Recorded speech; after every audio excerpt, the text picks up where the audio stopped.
Well, that same year, you were flying on Delta Airlines, Yeah. and things went kind of left. Yeah, man. I paid $9,000 for a ticket. Like Showtime surprised me with some boxing tickets because they know I'm like a huge Floyd Mayweather fan. Like people ask me all the time, like if you can play anybody in a movie, who would it be? And I'm like Floyd. You know what I mean? For sure, because I think it would push me physically, mentally, and obviously my acting skills would have to. You know what I mean? I would be showing just this different face. So Showtime surprises me with these tickets, and they're like, all you gotta do is get yourself there and back. So I'm like, okay. So I'm making my way back. Mind you, paid $9,000 for this ticket, and they're like, yeah, they give me this different boarding pass, right? Because my boarding pass is on my phone. So after they scanned it, I'm supposed to be sitting in first class, and then they're like, they put me in the back somewhere, right?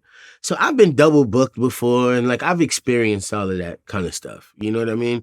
So I know already that like once I get on the ground, wherever I'm going, then it's gonna be like your word versus my word. And this is $9,000 for a ticket. You know what I mean? Like this is ridiculous. Like this is some shit that I was afraid to tell my mom. Like I spent $9,000 on a ticket. You know what I mean? Because who does that? Like it's a used car. You know. So they just I really felt ignored. You know what I mean? And I felt like what do you mean? Like we need to figure this out now. You know what I mean? And I got upset, and to be honest, like if I could take back my response, I would, but in the moment, I felt like I had to stand for something. You know what I mean? It was like a Rosa Parks moment in real life. Like what's happening right now? Why is it not at all urgent to you guys that I'm a paying customer that spent 9,000 on a ticket, and you feel like you can just sit me in the back and not explain anything to me or give me any points or any nothing? You're not gonna say anything to me? They really wouldn't even look me in my face, which it hurt at the time because it was like you might as well just say, "Look, nigga, sit down." You know what I mean? Because that's basically what was happening without the words. You know what I mean? And it hurt. It hurt in the moment. You know what I mean? And I also was hurt by the fact that because what they don't show in the video that's out, right, is that um they told everybody to get off the plane. And I was like, why would you have everybody get off the plane? Like that's ridiculous. You know what I mean? Like I can get off and it is what it is. But that was the point that I got emotional because now I'm the guy who's on the shy, who's number one on the call sheet, who's late from Vegas. So now I'm pissed because I'm embarrassed on the inside. So it's not just my money, but now I'm embarrassed that I'm about to be coming back from Vegas late. Like, you know what I mean? Like as young black guys, we don't get chances like that. You know, so I feel like, I was blowing my chance. You know what I mean? And it hurt. It stung so bad in my chest that like I couldn't hold it.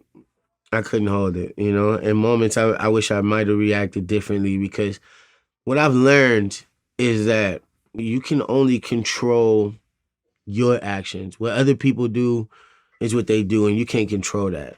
You know, but I definitely could have controlled myself at that moment. But I just felt like as a young black man, I had to stand for something. Like, hell no, y'all not gonna do this to me today. Well, didn't you actually do a Delta commercial around that time? Yeah, I just did a Delta commercial for them. I was trying not to be the guy to be like, do you know who I am? Like, I was trying not to be that person. You know what I mean? Like, I was trying to be very professional about it at first. But of course, none of that ever makes TMZ. You know what I mean? But it was just weird to me that I was like, yo, I just did this commercial with you guys. And quiet is kept, like, we were represented by the same agency, and I've never ever before that day, I had never ever flown with anybody else in my life. Because like I said, my parents were in the military, and the military has a thing with Delta. So since I was, I don't know, maybe 2 or 3 years old, I've been taking Delta flights. I'm like a platinum customer and all of this other stuff. So for them to not treat me as so, it like it hurt a little bit. You know what I mean? Because what? Just because I'm a young black dude don't mean I'm not a platinum customer. And I was like, damn, that yeah, it bothered me. It was some foolishness. I assume there's no more Delta commercials after that. That would be I safe think to that was say. pretty much the end of your working relationship with Delta. It'd be safe to say that you ain't gonna see me on no more of them flights.